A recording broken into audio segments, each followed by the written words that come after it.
Jadi pemerintah daerah ini terkait pajak yang ditangani yang menjadi dasar pemungutan atau penarikan pajak daerah ini itu berdasarkan Undang-Undang 28 tahun 2009. Jadi pemerintah daerah itu yang diberi kewenangan oleh pemerintah pusat untuk melakukan pungutan atau penarikan terhadap pajak ada 11 objek pajak.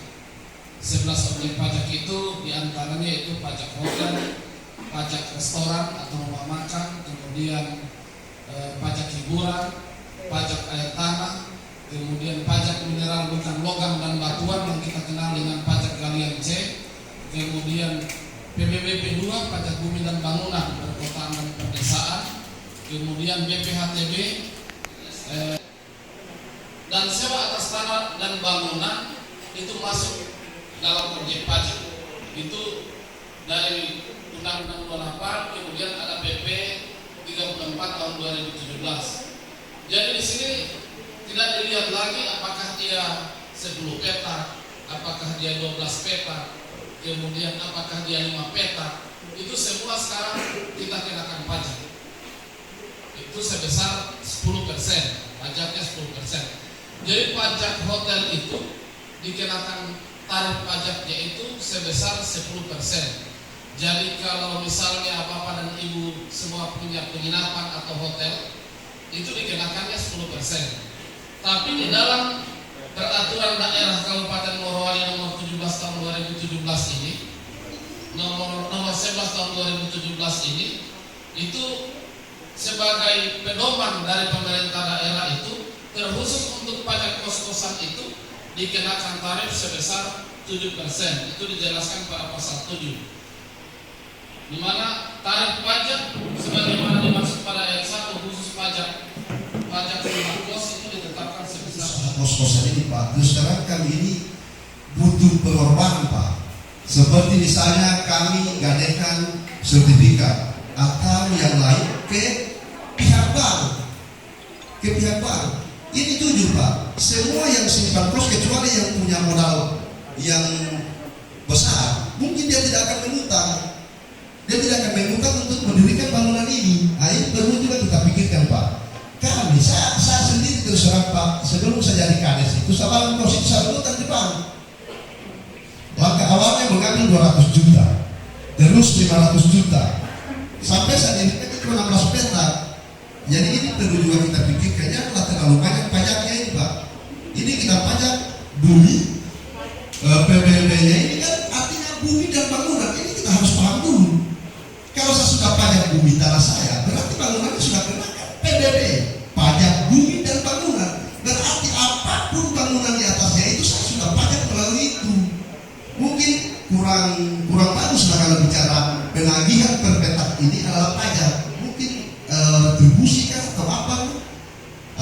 seperti itu. Jadi tolong Pak dipikirkan juga mengenai pajak ini Pak, yang terlalu banyak mungkin lika-likunya, karena kami masyarakat ini juga berjuang untuk sukses. Jadi kalau terlalu banyak yang kami dikenakan di masyarakat ini, nanti bukan sukses. Apalagi program Pak Bupati sejahtera bersama. Ini yang kita dapatkan nanti bukan sejahtera bersama. Untuk itu barangkali atau mau ditampung semua dulu pertanyaan. Oke. Ya, silakan. Terima kasih. Kalau tadi dari kepala desa, saya sekarang dari masyarakat. Saya tidak berbicara masalah tadi. Kalau kepala desa ada hubungannya sedikit dengan pemerintah, tapi saya ini sekaligus mewakili masyarakat yang pemilik kos-kosan. Saya mohon maaf juga tadi sangat terlambat, tapi saya masih memiliki ada beberapa hal yang disampaikan oleh para pembicara di depan terkait dengan aturan daripada kos-kosan sendiri. Bapak dan Ibu yang ada di depan, jujur saja saya yang selalu ngotot dan menolak bahwa kos-kosan saya itu bukan berarti saya tidak mau Pak, tapi setelah saya lihat daripada peraturan mengenai retribusi pajak kos-kosan dan hotel itu Pak sangat tinggi sekali. Saya saat itunya Pak menolak Pak. Kenapa itu 7% itu Pak sangat tinggi dibanding dengan kami ambil uang di bank Pak hanya 0,sekian% Pak. Terkait apa yang disampaikan oleh Bapak Kepala Desa tadi itu sangat benar. Coba Pak kita tinjau peraturan pemerintah nomor 80. Setiap apa yang dipajak itu tidak boleh double pajaknya Pak. Tidak boleh Pak. Seperti yang dikatakan oleh Pak Kadek tadi. Saya rasa ini perlu bapak-bapak yang di depan ini tolong ditinjau peraturan pemerintah nomor 80 penarikan retribusi pajak apapun saja tidak boleh double Pak. Ya ini Pak, sehingga kami sudah tadi bayar saya PBB-nya, ini adalah hak saya. Saya rasa saya sebagai warga negara yang sadar tentang masalah pajak itu Pak, prioritas saya adalah membayar adalah PBB Pak. Ini adalah sumbangan saya kepada negara dan untuk kepada bapak-bapak mungkin ada di depan juga karena saya masyarakat biasa Pak. Sehingga perlu dipikirkan Pak, kalau 7% Pak ini tidak sesuai lagi, mohon maaf Pak. Akhirnya saya ini dapat undangan ya, pemilik kos. Jadi kos saya itu hanya 3 di depan rumah. Jadi sejak ada pemungutan pembayaran, jadi saya sudah bayar. Sejak ada penagihan, saya sudah bayar. Hanya saya baru tahu bahwa nanti 5 tahun keluar perda baru. Saya hormati Pak Sekjen yang saya nyampai dari BNI yang cantik saya sampaikan Ibu Luci banyak ada taruh yang kaya rata-rata berusaha yang miskin banyak juga yang suka berusaha juga karena belum beruntung belum lebar tapi tidak membalas. Kalau ditanya mau bangun kos pasti mau. Terima kasih dong pasti ongkos. Apalagi baru. Artinya bahwa itu peluang bisnis yang sangat besar. Peluang bisnis yang sangat besar akibat adanya karyawan perusahaan dengan masuk ke investor. Maka profesor doktor yang ada di tempat itu rata-rata Profesor Jayadi paling besar dosen saya. Artinya ada pakar ekonomi. Artinya bahwa itu peluang bisnis yang sangat menjanjikan untuk mendapatkan keuntungan. Teori ekonomi, apabila kita melakukan bisnis kurang pokok, maka lebih baik kita tidur. Ya, lebih baik tidur. Kalau uang kita cabut ala tabungan 500 juta kita cabut, kita bisnis kurang pokok itu bikin rusak. Kali-kali meningkatnya itu. Lebih baik jangan. Maka semua usaha itu berpeluang menguntungkan. Saya sampaikan bahwa saya luruskan tidak ada pajak dan tidak ada pajak retribusi retribusi pajak tidak ada. Salah. Pajak dan retribusi. Lain pajak, lain retribusi. Pajak adalah kewajiban yang mutlak bagi setiap warga negara yang harus ditunaikan, wajib ditunaikan, yang sifatnya memaksa dan imbalannya tidak secara langsung. Itu definisinya. Contoh, ini membayar pajak 325 miliar. Tidak langsung dikasih ini tambah, ini tidak. Tetapi imbalannya itu berupa ada pengamanan daerah, ada seleksi tenaga kerja dikelola oleh pemerintah daerah, tidak langsung itu. Dia terima semua tenaga kerja dari luar masuk melalui trans, berkasnya, semua berkas baru diajukan ke ini. Itu bentuk-bentuk jasa. Kalau ada keamanan, gangguan keamanan, yang turun itu langsung bupati koordinasi dengan sebuah Polres dan turun ke sana. Satu kali kerusuhan kemarin 18 miliar habis uang, 18 miliar habis uang pajak. Jadi imbalan tidak langsung. Ada kemarin di Baru, Pak, tidak usah campur tangan kos Pemda, tidak usah camat, cukup kepala desa. Nanti balik Pak kebakaran, langsung kebakaran itu. Siapa yang turun? Pak desa yang duluan, Pak camat, langsung kemana turun lagi bantuan sosial, turun bencana, turun dia bukan turun. Memang kalau orang sementara kaya, akulah Tuhan. Tidak perlu pajak, saya mampu kok. Tidak perlu bantuan, saya mampu kok. Nah, nanti kita bicara baru. Kalau siapa? Hidupnya manusia itu tidak yang hebat. Kita lahir itu sudah menangis, artinya susah. Duribat alaihim zillatu aynama tuqifu illa bihablin Allah wa hablin nas. Kata Allah, manusia itu dalam keadaan lemah, tidak ada apa-apanya. Nanti dia pinjam uang di bank, ada tetangga yang bantu, ada kepala desa yang bantu tetangga, bikin kos. Maka datang orang bakos, Pak bayar, maka dia sejahtera dari Tuhan. Seperti itu, Allah sudah temankan. Makanya perbaiki hubungan dengan Allah, hubungan dengan sesama, baru bisa kita jadi Tuhan, bisa jadi Tuhan. Bapak kaya perampok, tidak aman Bapak. Seperti itu. Jadi tidak pajak, retribusi pembayaran akibat adanya pelayanan. Akibat adanya pelayanan. Contoh, retribusi parkir, disediakan parkir, ada penjaga parkir Bapak. Bayar retribusinya, itu namanya retribusi. Bapak mati langsung kalau Bapak bayar, itu retribusi. Jadi kalau retribusi pajak itu memang betul Pak. Selanjutnya, pajak berdasarkan Undang-Undang 28 tahun 2009 dicatat itu Pak, ada 11 pajak. Jadi tidak ada yang double. Ada 11 pajak yang wajib dan berhak dikelola dan dipungut oleh pemerintah daerah, bukan pemerintah pusat. Ada lagi pajak pusat, ada lagi pajak provinsi. Negara ini sudah diatur berdasarkan Undang-Undang Dasar 1945. Di luar itu namanya pungutan liar dan dipenjara orang.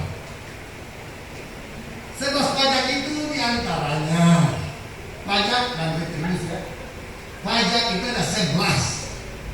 Ada pajak hotel, ada restoran, ya 11. Sampai yang berwajib itu belum dipungut. Yang belum dipungut burung walet dan pajak parkir masih belum. Pajak parkir beda dengan retribusi parkir. Nah itu. Pajak parkir itu pengusahanya. Misalnya di ini, kemarin saya sudah bicara dengan Pak Putra Boneo, dia tinggal mencari tanah. Itu peluang bisnis di ini sana parkir.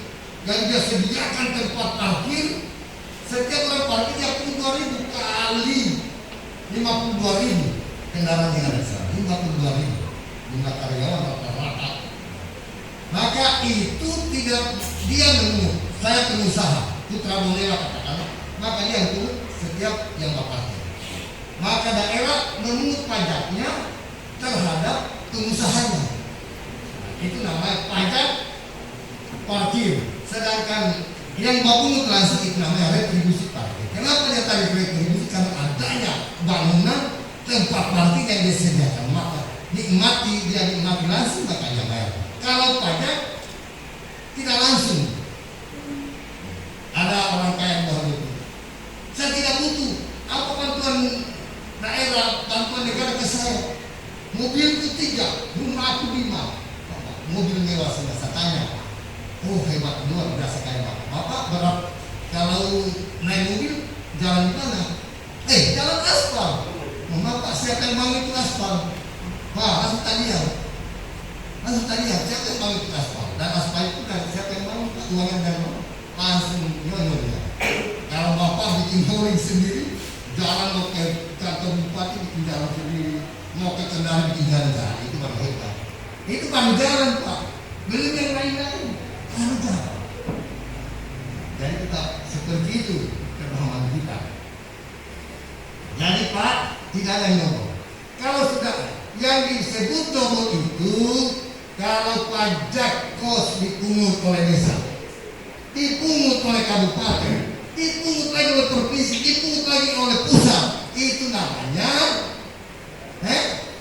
double tax, double pajak. Itu namanya double pajak. Itu dilarang oleh Undang-Undang 22. Tidak sembarang ini Undang-Undang. Ada kata-kata memaksa. Memaksa artinya ada sanksi. Cuma kita kalau baru kenal semua, kasihan. Bikin kos, gara-gara bikin kos, di-sell. Kasihan. Kita itu tidak sejahtera bersama namanya. Jadi yang namanya tadi ada PBB, betul. Pajak bumi dan bangunan. Buminya dan bangunan itu dipajak. Yang di kos-kos itu adalah pajak usahanya. Bapak bangun kos, tapi tidak digunakan untuk kos, itu pajak. Ada petak 1.000 petak, tapi siapa saja yang datang menginap gratis. Nah, itu luar biasa. Tidak dipungut itu Pak. Tidak dipungut, karena bukan usaha bisnis. Tapi Bapak punya rumah 5 kamar, cuma Bapak sendiri, Bapak sewakan, apa petak dipungut Pak, karena ada bisnis. Dipungut pajaknya, jadi beda.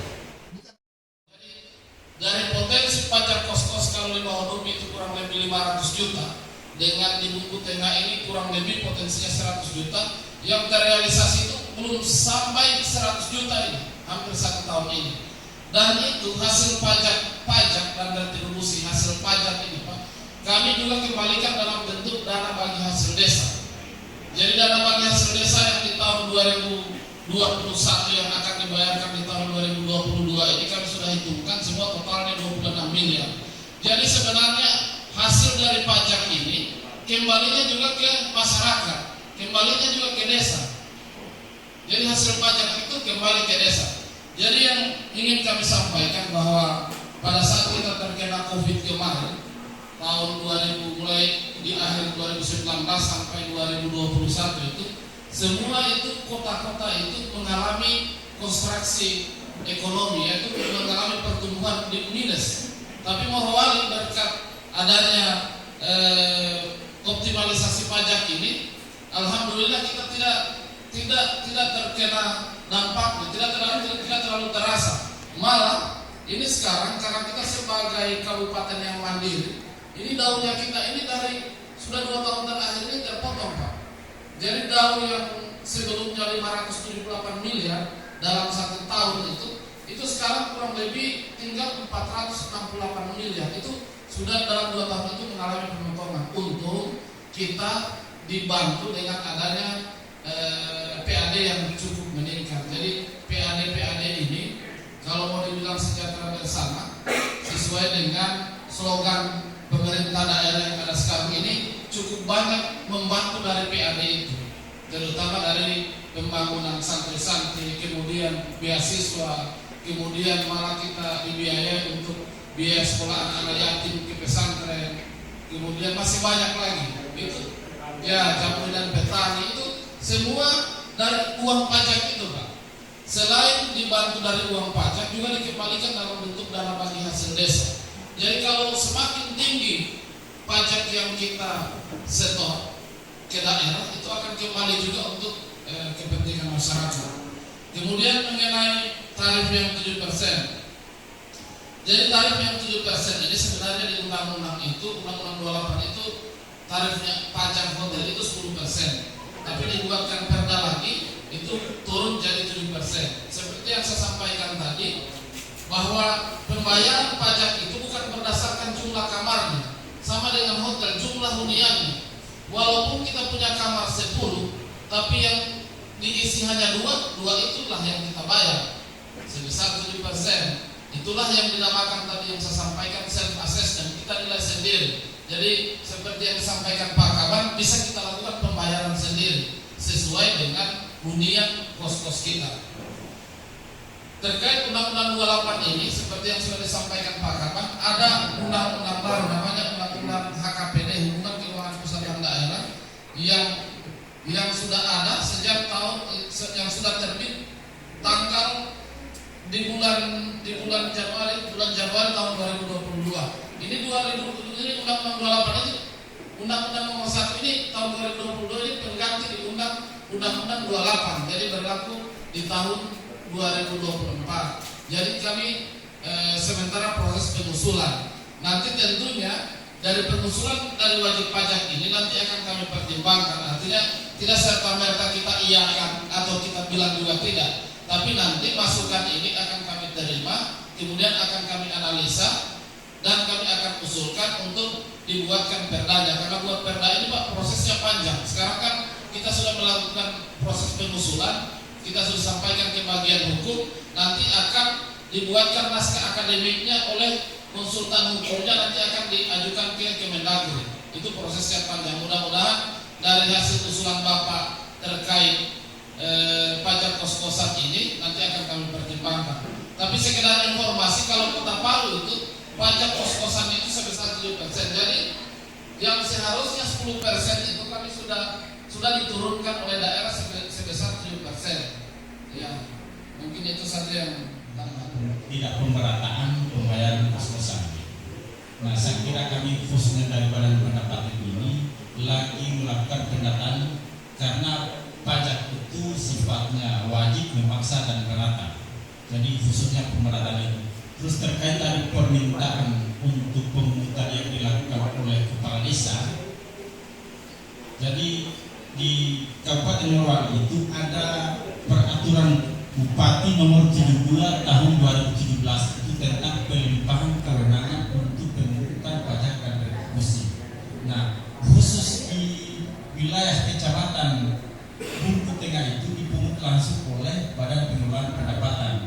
Di kecamatan lain kecuali Bungku Tengah itu dipungut langsung oleh desa. Saya kira ini iya kecamatan tapi orang desa itu. Nah, kita di sini berarti bisa mengambil di bawah dari 10% itu. Maka Morowali itu menetapkan sesuai Perda nomor 11 tahun 2017 itu adalah 7%.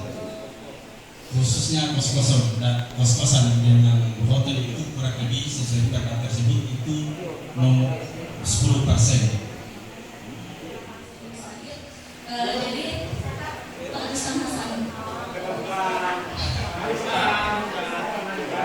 Ya, jadi yang tadi saya tanyakan ini terkait pajak hotel, pajak kos-kosan. Jadi tadi kita sudah dilakukan sosialisasi terkait pembayarannya.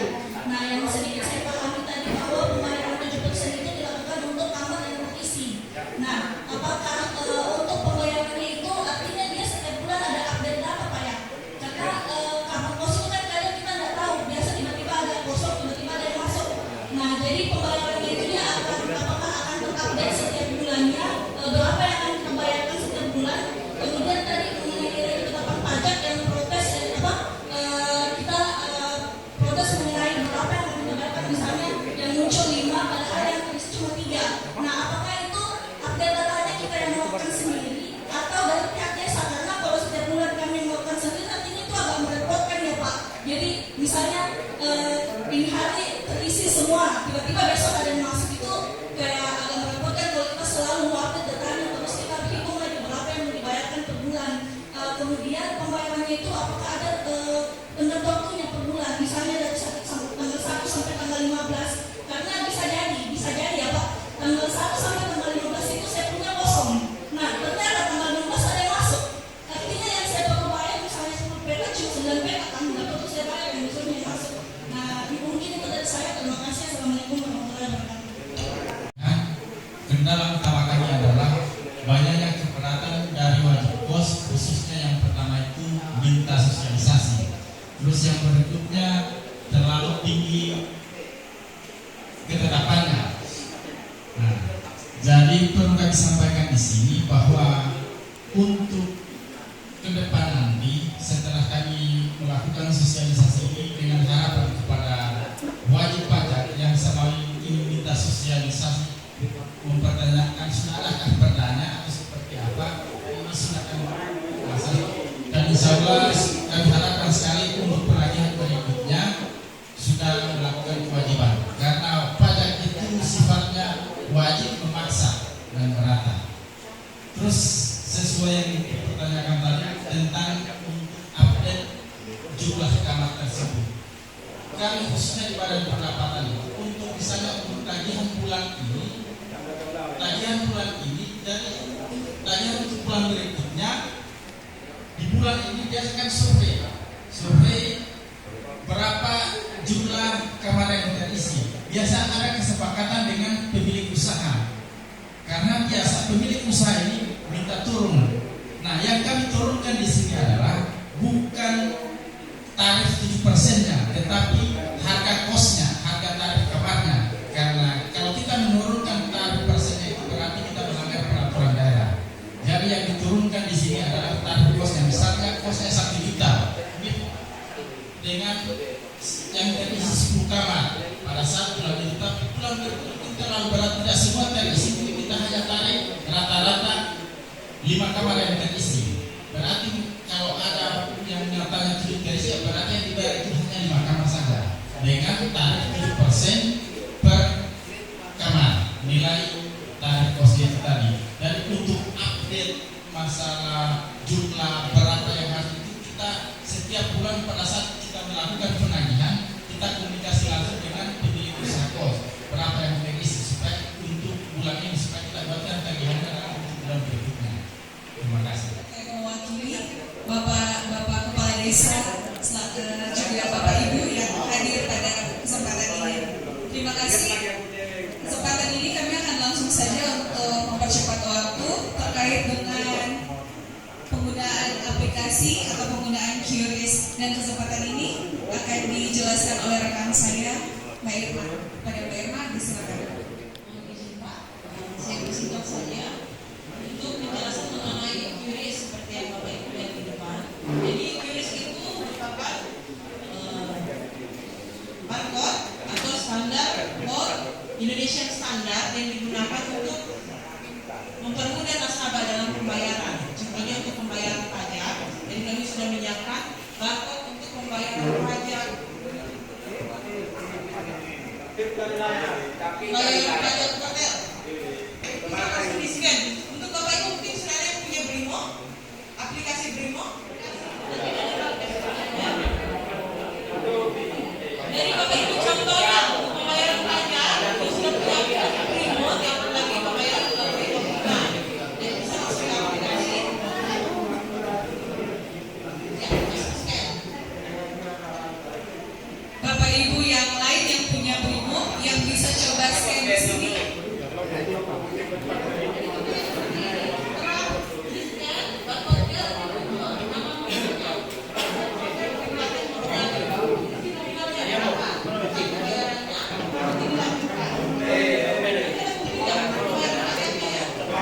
Jadi Bapak Ibu mungkin ada yang bilang saya tidak punya aplikasi BRI. Meskipun tidak punya aplikasi BRI, tapi Bapak Ibu punya aplikasi perbankan yang bisa scan barcode, itu bisa digunakan.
tahun 2017 tentang aplikasi QRIS, dan untuk itu kami berikan kesempatan kepada Pak Kapal untuk menutup kegiatan ini. Kami silakan. Terima kasih Pak Jaka. Yang saya hormati Bapak Ibu sekalian. Pak Yuda, kita semua itu kita juga. Terima kasih. Saya atas nama pemerintah daerah, para pendapatan mengucapkan terima kasih kepada Bapak Ibu sekalian yang telah membuat waktu untuk hari tempat ini.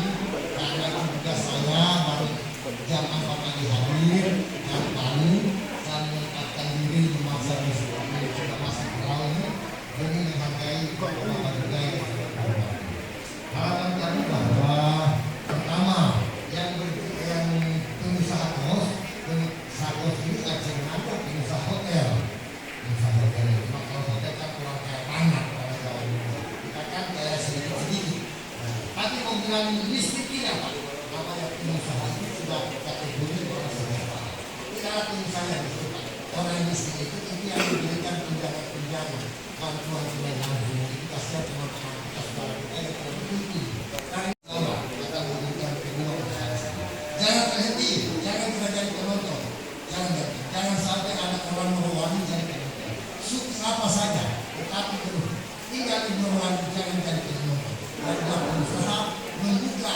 menyambut peluang usaha untuk dapat bertanggung kita tidak mungkin jadi karyawan itu lagi tapi kita manfaatkan hari dan pemerintah jelas itu hanya kewajiban undang-undang seandainya karena undang-undang gratis semua saja tapi meskipun kami pun yang disalurkan kembali lagi kepada saudara-saudara kita dan mendapatkan kedua karena faktor ekonomi sehingga kita salurkan ke situ ya hanya karena itu harapan kami bahwa dengan adanya sosialisasi bayar apa bayar silakan melakukan mengeluh Pak Bumikan terima yang tidak enak itu tidak bayar banyak mengeluh itu persoalan nah masa banyak mengeluh Bapak tidak alami Pak kami jadi korban apa korbannya kita bayar dulu kalau Bapak sudah menguasai korban mahal nah apa mengeluh nah saya janji sementara